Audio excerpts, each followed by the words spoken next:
All right, let's talk goal setting. So, do you want to start for the? Yeah, still haven't thought about how to tackle this question. I think I've done two podcasts on this before.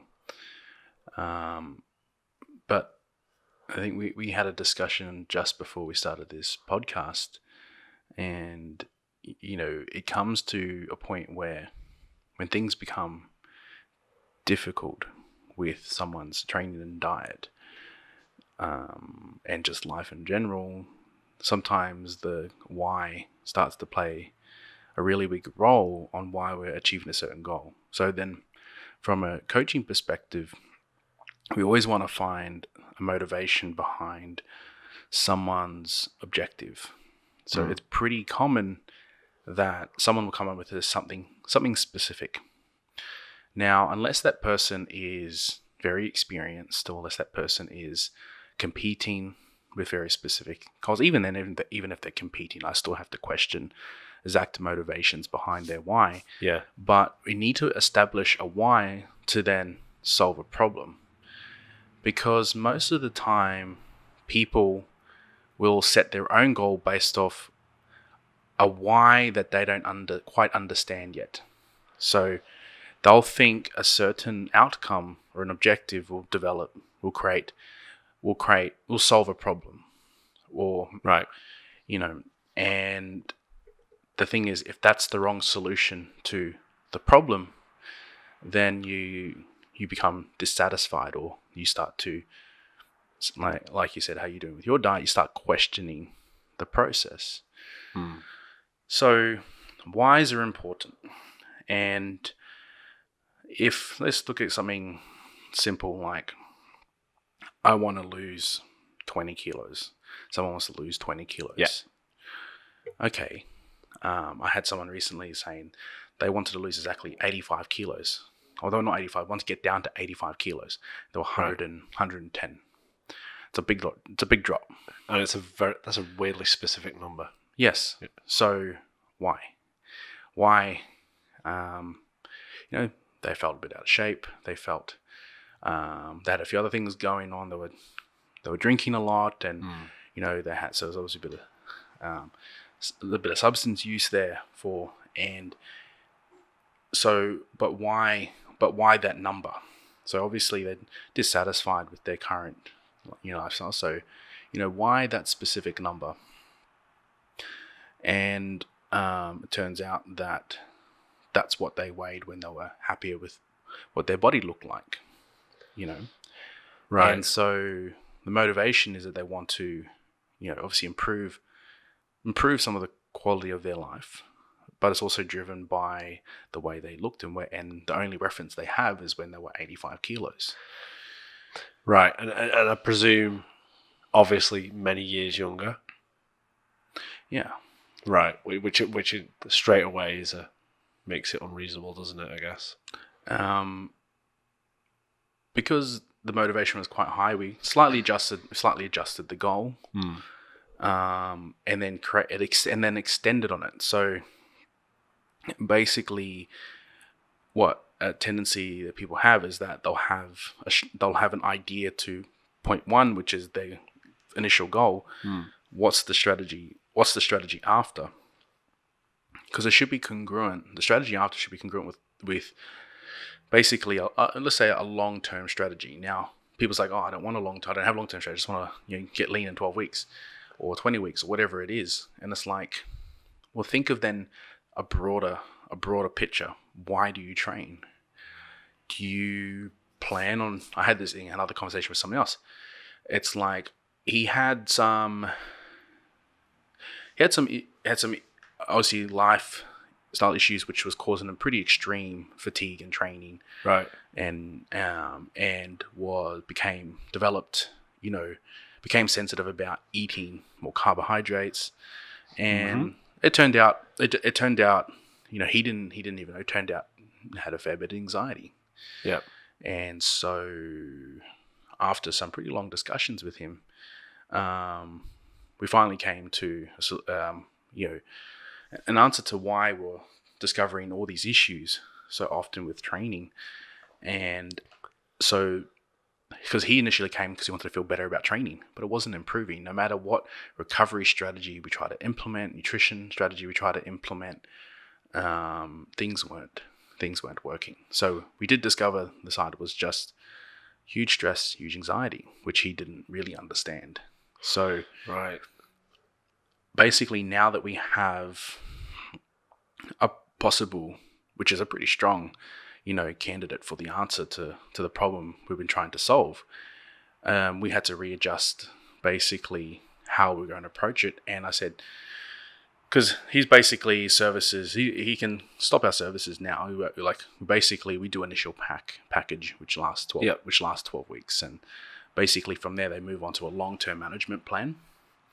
And then we suggested it's going to have to be 1 year of work with us at least. Yes, that's a really long time. And so this is when I established, what the long-term motivation behind this is. Do you see yourself training at all in 1 year's time?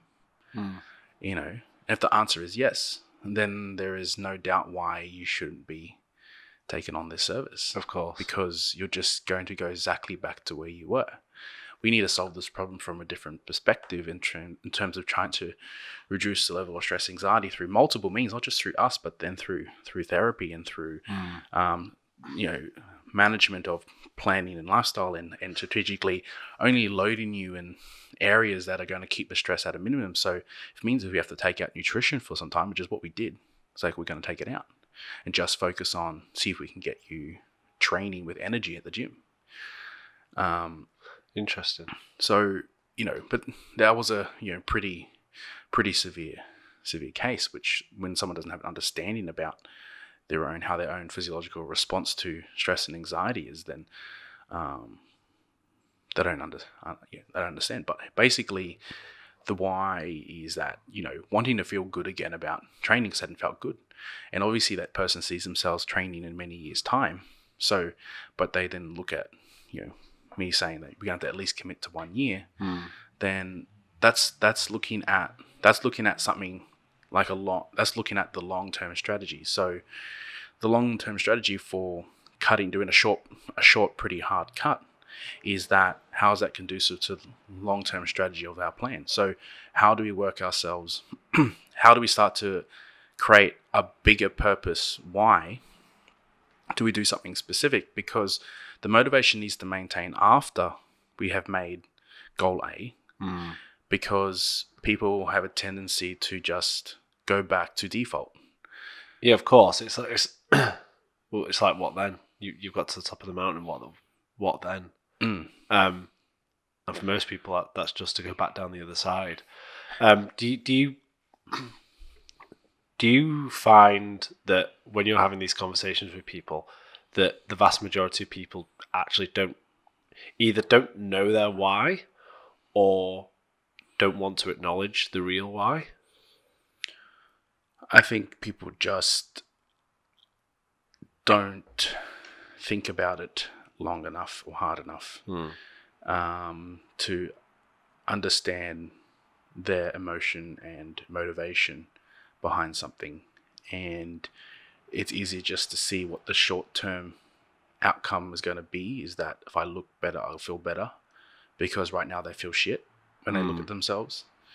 Obviously, we're talking about specifically body image. We can go into performance stuff as well. There's some stuff there as well. Yeah. But it's just more common to deal with this in terms of a body image kind of way. And that I think this short-term strategy will fix a long-term effect. So now what I have a tendency to try and do is establish a greater why so I can create a longer-term plan. Because a long-term strategy is sustainable to making long-term progress and keeping progress that you've worked hard for. Because when people fall back into default behaviors, it's basically behaviors that hadn't been taught. And if we break up the stages of intensity to how hard we work towards something, let's say something strict and rigid that requires a high level of discipline doesn't require much education.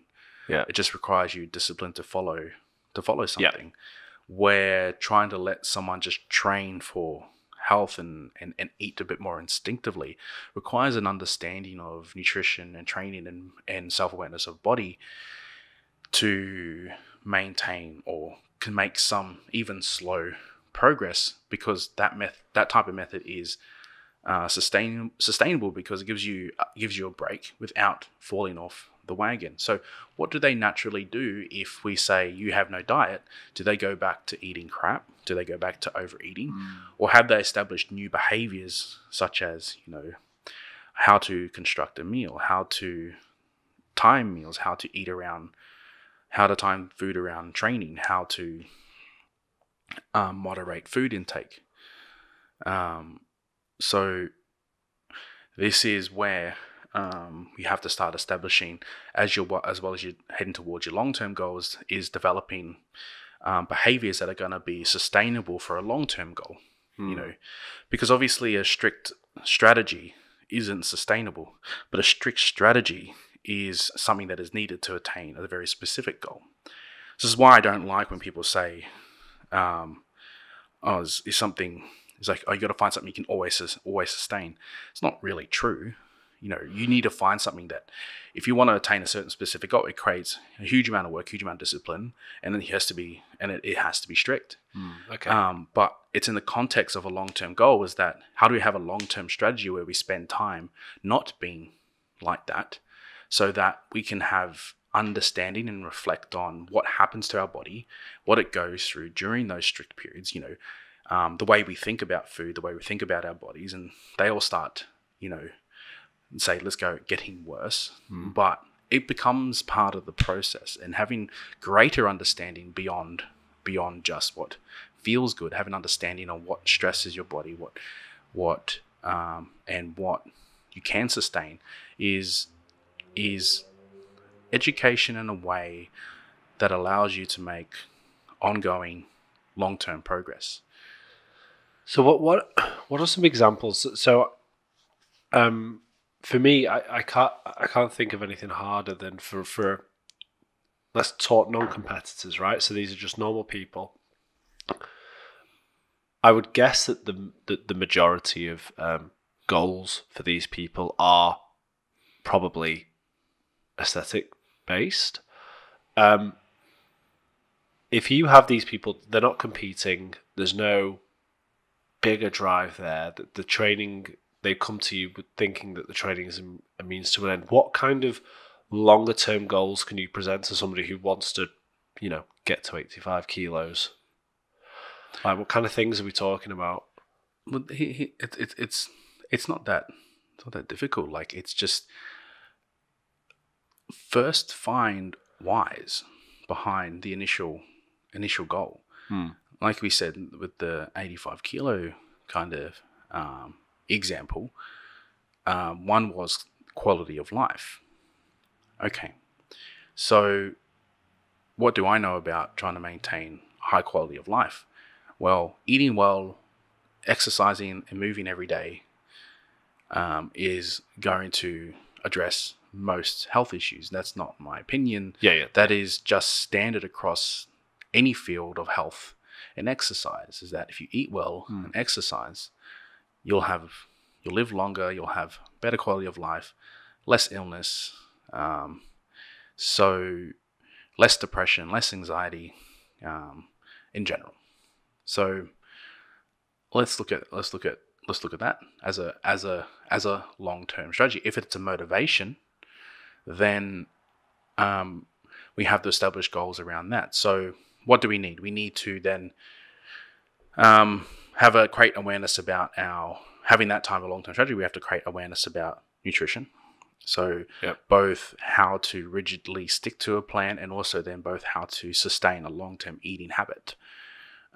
So then that becomes my drive over the next, because over the next 4 months we're going to try and get this person down, and over that time we're going to start trying to establish long-term behaviors, and also then strategize goals that are going to be, say, more effective around around training, perhaps looking at how this person can build muscle. So, you know, you can look at muscle as a form of, you know, metabolic credit.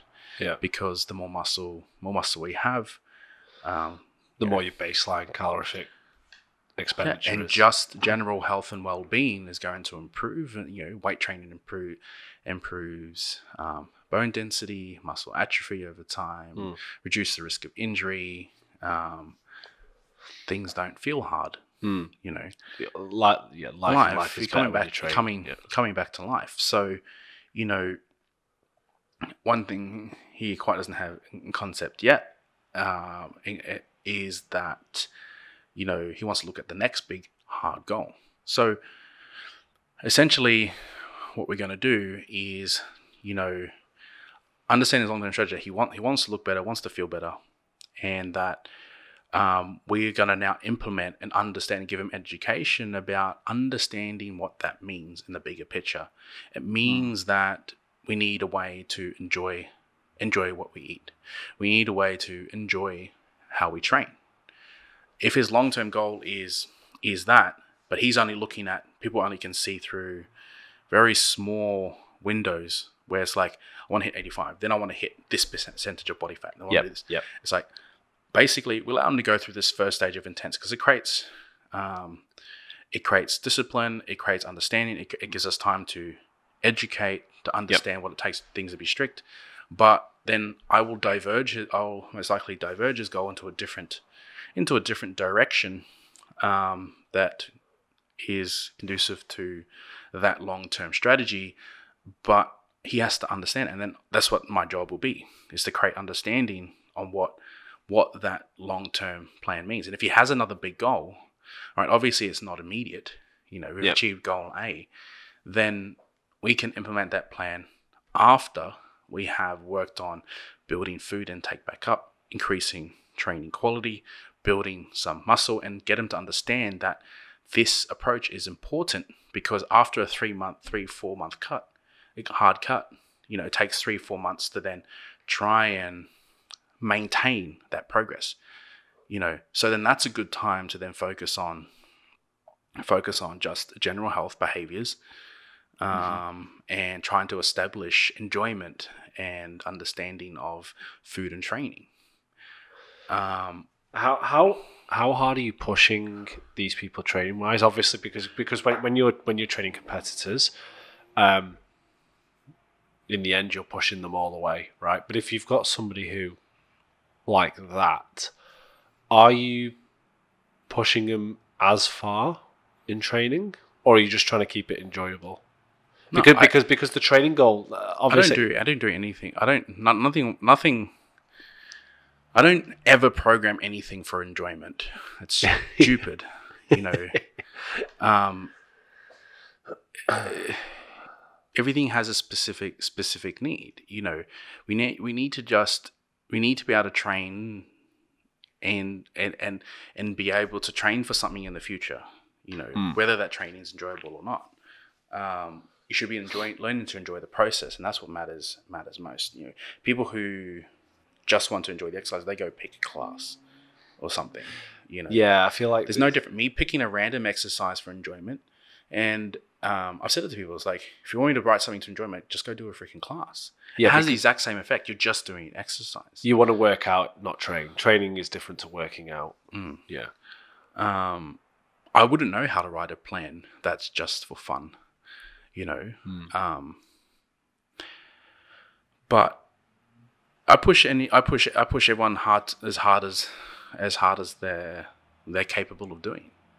But what people's capacity is different, very different. I have some people training, having some ridiculous level of volume, and I have some people doing like 2 exercises. You know, I have some people doing hardly anything. You know, but because this guy's in lockdown, so we can't really train at all. All right, so he's in Sydney, Melbourne, yeah. However, in context with other people, is that, you know, I only train people to their capacity, and I push their capacity in strategic ways. everyone, there's no cookie cutter approach. Yeah, of course, saying like, do you train everyone hard? It's like, well, I train everyone as hard as they can do. Yeah. If that's 3 exercises or 20 exercises, that's for them. No, there's no. If you look at every single opponent, not a single one's the same. Not a single one of them's the same. Because everyone has, different capacity. So, so I guess let's reel it back into, understanding the why is important to developing a long-term strategy and motivation, and keeping someone focused on that with short long-term strategies that are conducive to that long-term plan. And it's the same with performance as well. People want to put a lot into competitions. They want to make a certain weight class. They want to hit certain numbers, and putting that amount of stress on someone who is new,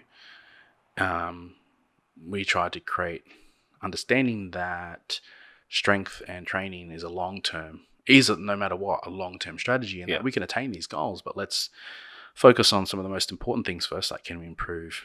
Just first off, get stronger with squat, bench, and deadlift. Yeah. And it'd be surprising, like, well, isn't that the goal of powerlifting? It's like, yes, but that's not what everyone wants to do. So being able to strategically manage, their long-term motivations, which for some people who powerlifting isn't just powerlifting. Sometimes it is just better quality of life. They just enjoy powerlifting as well. That's probably where I sit, yeah. So being able to strategically plan around competitions and developing strategies to help with their long-term lifestyle, and trying to, create understandings like what's the best approach? What's the best approach for them? So we have some people who want to long-term lose a fair bit of weight, but we'll do it strategically around competitions. So we'll generally, have some long-term cutting plans, but we're normally a lot slower with powerlifters because they have performance to maintain. And then we'll have that with strategic refeed periods so that they can maximize training performance, which is then long-term is better for metabolic health when you're doing periods of cutting and refeeding and strategic refeeding to, prevent severe adaptations to long-term deficit diets, and moving forward, that's just kind of the strategy we take, is that, the better we can get someone thinking long-term, the more sustainable that goal is. And for everyone, the goal does evolve, but usually the general motivation behind why they initially came to seeing you, then usually that always stays. For me, it's always been, I just want to be one of the strongest competitors in Australia. Yeah. And that doesn't change, but the method behind the process to getting there changes. The short-term goals within that long-term motivation changes, but the direction's still the same. Which then keeps you quite motivated. I've never deviated from wanting that. Is that similar with your other competitors that you coach as well? Like, are all their motivations, and we're talking about you elite lifters now, are all their motivations, I want to be the strongest, or are some of them less competitive with other people and more competitive with themselves? Are there any of your elite lifters who are more not more focused, but at least a little bit focused on their general lifestyle, or are they all just balls to the wall, all in? No, well, here's the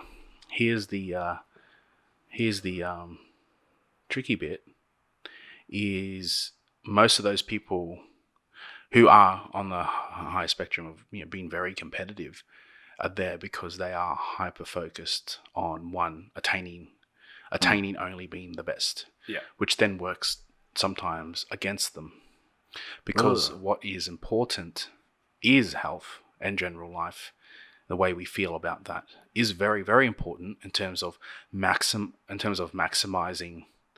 both our training, both physically and mentally. So neglecting one's health in terms of trying to better their training is usually counterproductive. So normally what we do is that for those individuals, we have to, create an understanding that that is also important, and putting work into the way you feel and the way and your health, is going to play a big role in terms of how much longer you can compete. And most of these people who compete at an elite level want to do it for the rest of their lives, and it's not going to happen if they aren't looking after their health. So do you have to regularly enforce that on them? No, I don't enforce anything. No, Okay. I educate. Right. Okay. The key is education. The more advanced and the longer they work with me, the less I intervene. Okay.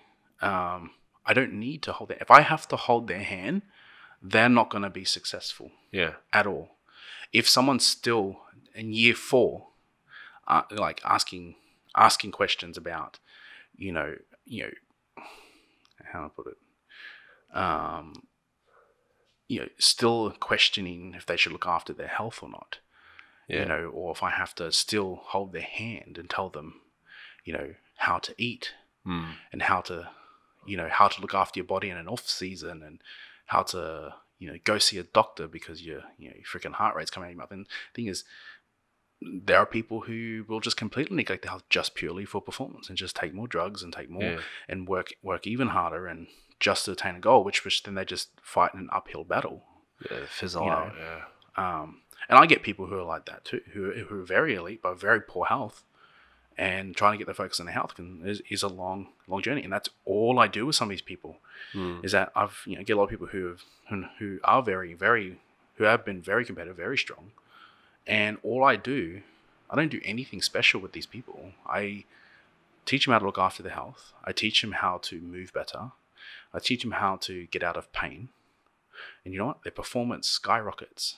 I don't have to worry about anything more. It's their performance. It's already there. You just provide that balance. Yeah. If I had someone from the start who have addressed everything and built everything, they know how to look after themselves. They don't need me to hold their hand. I'm their, think of it as their advisor on what they need to do for training and nutrition, and they just do. Those are the people who end up being the strongest. Those are my really elite athletes. So I don't have strong people. It doesn't mean they're elite, I have Sarah Rainbow is probably one of my biggest competitors, and I've had a fair few, but she has everything nailed down. Yeah, I've heard you say that a number of times. Like, she's no stones left unturned. This is why last week she totaled 680 in the gym. That's like, no one in Australia has even come close to that. So she is, currently the strongest female there is in Australia, by far. And at nationals, even forget that, that's only 20 kilos of 700. Most of the men aren't doing that. Most highly competitive men aren't doing that. She's not just beating just men in general. She's beating men who are very competitive in this sport. Yeah. No, yeah. I always look at numbers and go, fuck. Like, yeah, that's another planet to me. Absolute different planet, different human being.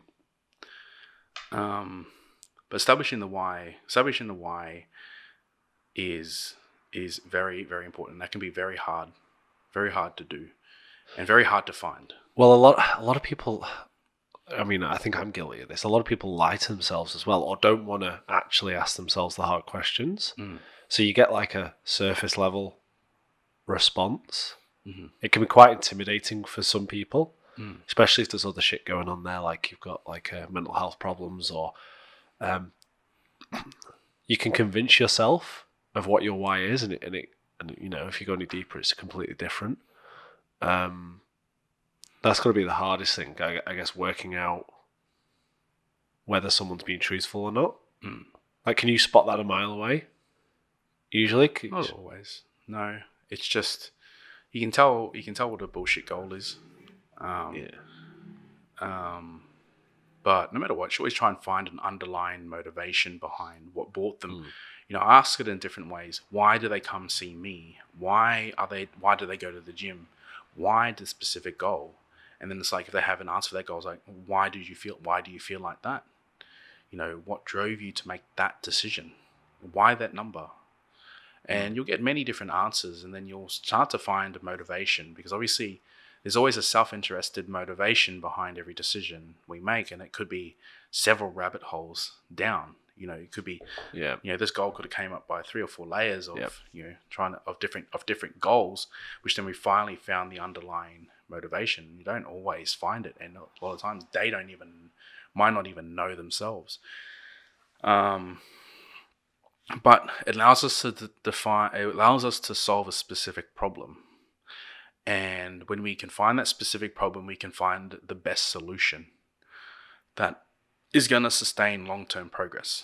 You know, and keep that progress. And so, you know, someone who wants to make a really big weight cut or make a really big change, it's like, then if we can establish a why, then we could pick a better goal. So for a lot of times we've had people want to pick a certain weight. Turns out they just want to look a certain way, right? And it turns out that this person's got to gain weight. So you know, because some people, like, example, come to me and say, "Oh yeah, I want to lose 5 kilos." Yeah, and they're like 55 kilos. You know, it's like, okay. So then once we find out the motivation, we try to create understanding. You know, and I'll do this all in one session. It's like, okay, so you ideally want to look like this. This means that, you know, we need to increase muscle, but either maintaining or reducing body fat. For that to make a significant impact, losing 5 kilos right now from a very small frame is just going to make you the smaller version of the same ugly self. Yeah, you know, so. If it's definition we're after, by the way we're looking, especially if we're already light, then you need to gain muscle. You know, that could be maintaining the weight or gaining weight. And for someone who is small, let's say assume they already had, you know, very insignificant amount of muscle mass, you're probably going to put on it's common to put on 5 to 8 kilos of lean body mass within their first 6 to 12 months. Even as someone who's built that small. Especially if they've had no experience in weight training. So you're probably going to gain a fair bit of weight, but you're going to look drastically different. I actually had this, I actually had a conversation with one of your lifters. This was a couple of years ago. One of your smaller female lifters, who I'm pretty sure she's still competing, you're still training her. And you'll know who I'm talking about as soon as I go through the case, which basically she said, I was a serial overtrainer, under-eater, and the first thing you did was make her eat more. And she had a massive, like, took a while for her to get that trust there. And then she realized, even though she was eating more, her body changed, but her weight hadn't changed at all. It's like she'd achieved equilibrium, and then she got hooked on powerlifting. And then but I remember talking to her, and she was like, it took me heaps of time to stop worrying and just trusting in the process and eating more. And I think a lot of women will struggle with that.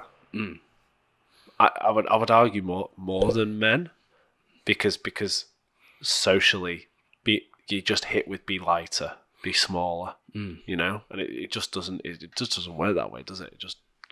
They all think, and then they you know, everyone has, you know, have some consciousness about their body image, and the more they fixate on it, obviously the more obsessive you get over it, and it's just going to happen even as a elite competitor. If anything, the research shows, and even through observation, is that people in sport are worse.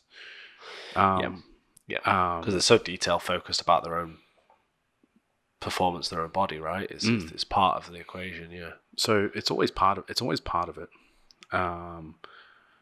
And, you know, it's just being,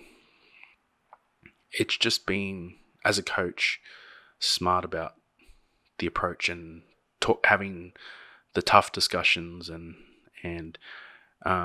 actually, it's probably the best way I've managed most of it. Even like post bodybuilding competitions, is usually the hardest when people blow out. Yeah. Because they haven't, you know, they've extreme hard rigidness for very long periods of time. You have to have a strategic plan coming out, and the best way I find that is actually is just teaching them what mentally they're going to go through, what they're going to feel, how they're going to feel, what, you know, discuss their relationship with their food, what thoughts are going through their head when they, you know, want to eat food, and how they're going to feel when they eat it, and having those really tough discussions about their emotion is what actually has helped, well, all my bodybuilders who I've had compete not blow out. I haven't had anyone massively blow out ever. And that's because nearly every time we consult or chat with them, there's that line of conversation every time.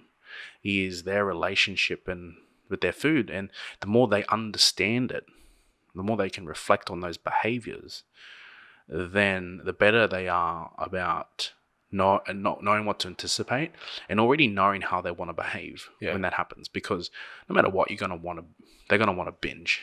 You know, it's just going to be there. So it's just being strategic about understanding why they want to binge. Yeah. You know, and eating, you know, I try and teach people about trying to enjoy food rather than being a gluttonous pig and having those giant burgers and things. So that's just to fill the void of dopamine and serotonin in the brain that your body's been missing. Yeah, you know. Fat, sugar, and salt, lots of it. You know, piling in. Yeah. So, you know, but what foods do you truly enjoy? You know, and I like all sorts. Me personally, I like all sorts of cuisine. I like, you know, like Vietnamese, Italian, Thai, Japanese food, and so, you know, I try and, you know, I think about food is what foods do I actually enjoy, and then where am I just thinking about calories? Because you know, I'll fit in my head. It's like all of a sudden, you know, you just crave McDonald's. So what is McDonald's? It's a very high dense fats, high dense carbohydrates and sodium. You know, the big three that create, you know, nice chemical mixture in the brain. I always find anybody who craves Western junk food, I think if they were being honest with themselves, is craving sugar, fat, like processed, like that. That's what you. It's not a flavor based. It's a dopamine based decision.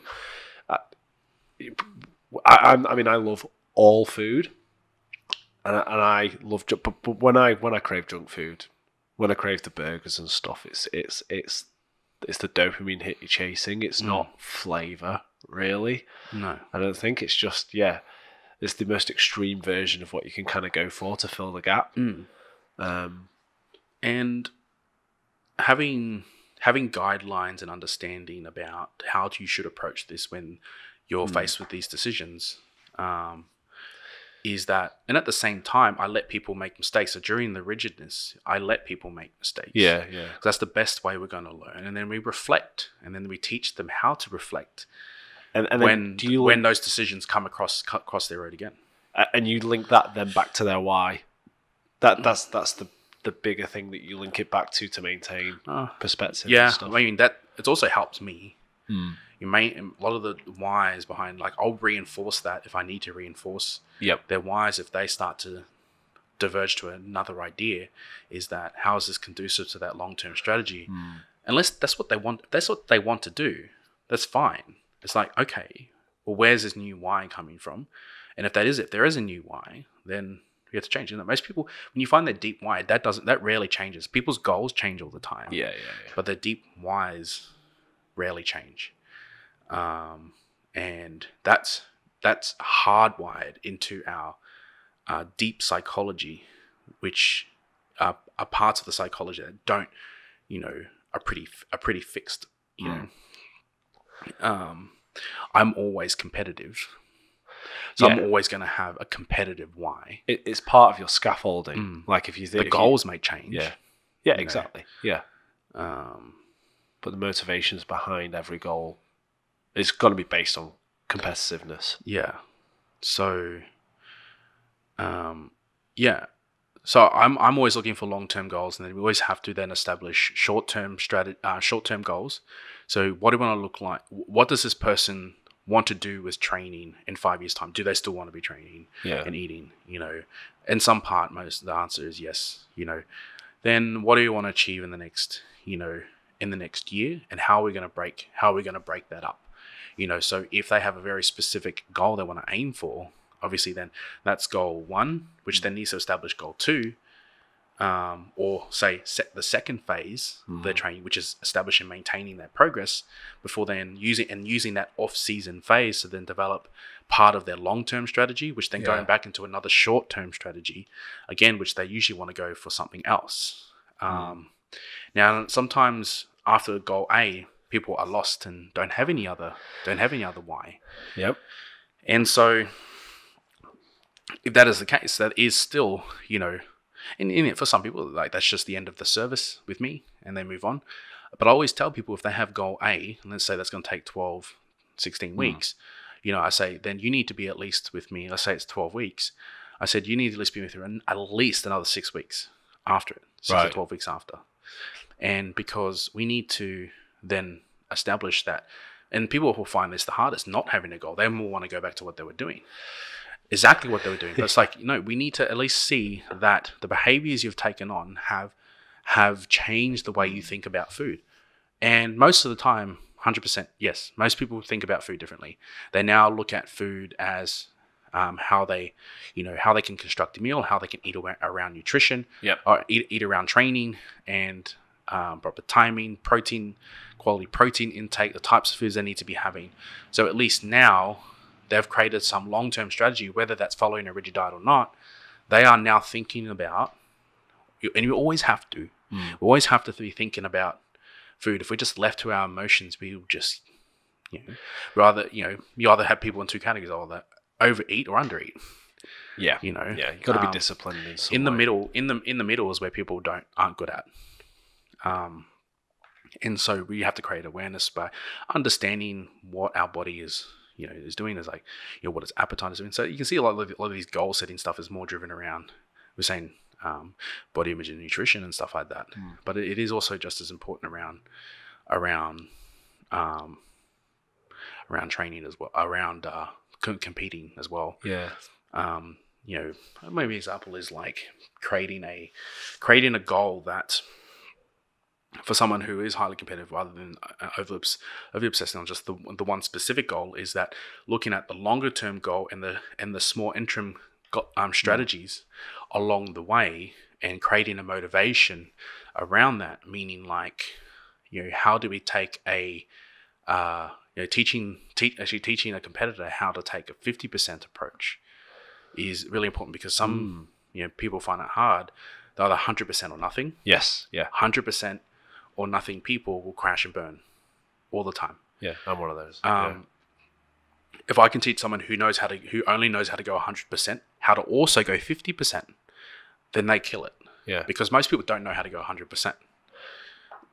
But right. Okay. They love going 50%. You know. Actually, thinking about that might be me. But if you've got somebody who can be at 50 when they need to, but when they need to be pushed to 100 and just turn it on, those are the best. Yeah. The problem with people with 100% is that they either burn out, because they always go 100%, or they completely fall off the wagon. Yeah. And so, how do you teach them to stay at 50%?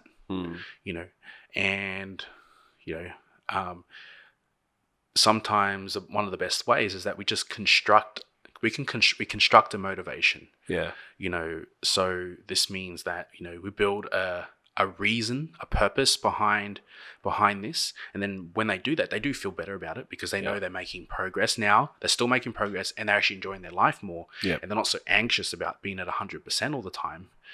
But then we move them to, But then when it's time to be game on, it's game on. Yeah. But yeah, we've created like, we just construct a purpose. And so that creates a motivation to, knowing how to go 50% and enjoy life. Yeah. And that's a really good tool for someone who is a competitor. So, we draw everyone in different directions. Everyone from different spectrums, different ends of the spectrum. It's as a coach, it's being able to recognize all those different personality types and where they all sit. Yeah. And not only me just trying to pull them from point A to point B, but getting them to then understand where they are, why they are there, and then how they need to get there. Because me dragging someone, holding their hand just to a point B doesn't work. Doesn't work. Yeah. I need them to be driven in that direction, intrinsically motivated to want to make those changes and decisions. Because if I just have to keep holding their hand, I'm not going to be there all the time. Yeah, they're going to rebound as soon as you're not there. But that's also holding someone's hand at the start is very important too. Yeah.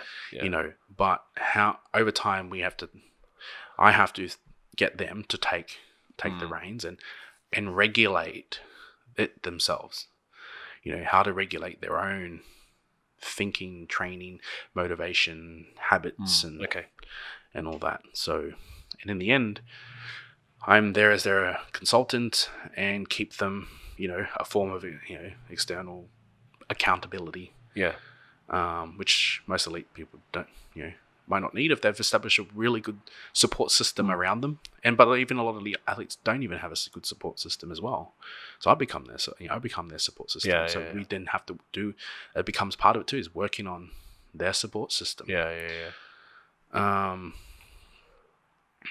But I think a big point the biggest point I think that came out of this one with people who are at a really high elite level is that working on health and teaching someone to be motivated by health and how to address those things. And even if I have to use it in a competitive way, let's say being healthy will make you more competitive. Sometimes that's enough motivation for people to then... You'll lift heavier if you're healthier. Yeah. So, and it really is the case. Like I got quite a few of them, and they came to me in poor shape. They're still strong as fuck. Yeah. Being strong as fuck doesn't mean you're healthy. No, of course. But if that's all I work on, their performance increases dramatically in many ways. So, and then usually after a year or two working on that, then we can work on performance. So then now we take it to the next level.